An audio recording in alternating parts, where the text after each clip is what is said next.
I'm not sure if this is the duration of the other one or not, or if it's a new one. It's more about Sicamous I forgot about. We used to smoke over at Terry Cypher's mother's place. When we were smoking, when I started smoking at home when I was about 14 or 15, my parents finally said, "We know you smoke, so you might as well just smoke at home." Felt so guilty doing it, but they knew we'd smoked for years. But Terry Cypher's mom, she used to roll her own cigarettes, and she was always smoking constantly. Then we used to go up there, and she let us smoke in the house. We felt so grown up.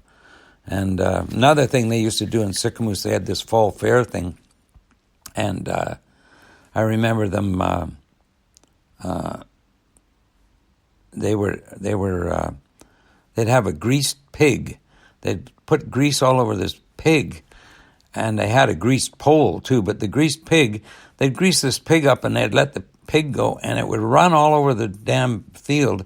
It was my dad's field, actually, where they had the fair.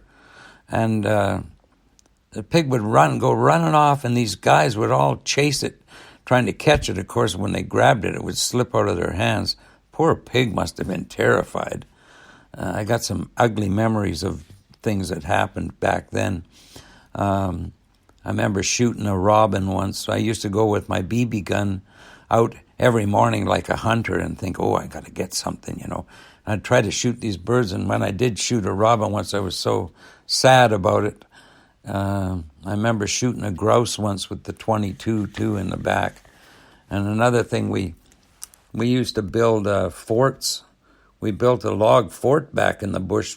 Me and I don't know who else it was, Terry Cypher, I guess, and probably Simnet. And we trying to be trappers and stuff, you see. So we built this log fort. We cut all the logs, and we made this little cabin thing. And then we learned that we could put a stick up against a tree and take a piece of wire and loop it around, put it around the stick and make a loop. And the squirrel would run up the tree the easiest way, so it would run up the stick and the loop would go around its neck and hang itself. Oh, yuck, how horrible. And the horriblest thing I ever did in my whole life, which I'm sorry, and this guy, so stupid. We're just little kids, He wanted us to drown this cat. Because in those days, people shot their dogs and stuff if they moved, He told us the cat was sick, and it was pregnant, but it was sick or something. And so he put it in a bag with some rocks and told us to take it down, throw it in the river, and give us $5, me and my friend. And I've never been a killer or a hunter. And so I guess the money enticed us, and we went down there to the wharf in Sicamous and threw it off the end of the wharf. And the guy didn't tie the top of the bag, and the bag went in. I can't remember what happened now. The bag went in. The cat swam up to the top of the water and went under the wharf, and the guy came down and got the cat back out and put it back in another bag with the rocks and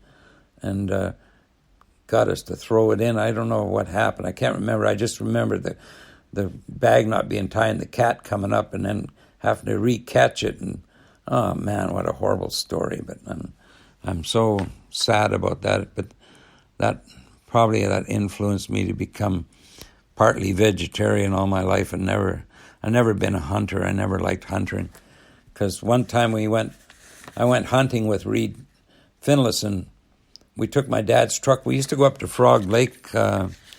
When I was a kid, we had a lot of fishing trips, and my dad we used to have picnics, and we'd go up the mountains and up the old logging roads, and we'd go fishing and make our own fishing rods with just a stick with a piece of gut and a fly on it, and dangle it down the creek in the current and catch all kinds of brook trout. But I don't know. Back in those days, I remember going hunting with Reed anyway. So we borrowed Dad's truck and we went way up to Frog Lake, and we went walking through the bush with the guns and all this stuff. I guess I was just a little kid thinking it was a big deal, And anyway, when we got up, we got back to the truck. The damn truck wouldn't start. We were like 5 miles or 7 miles up the mountain. We had to walk all the way out, and I think it was fairly cold too, fall, I guess. And we walked all the way out down to Three Valley Gap, where there was an old abandoned cabin down there. We went in and got a fire going, and then I guess Reed went and hitchhiked or something and went in and got help and came back, and I don't know what happened after that. Got the truck started somehow, I guess. But yeah, anyway, those are some of my unfortunate memories I don't like to remember, because I'm going to tell my Uncle Bert's story now to lighten up the party a little bit here, because I guess this is a separate story, so I think this will be the end of my Sicamous that I can think of for now. Can't think of anything offhand, so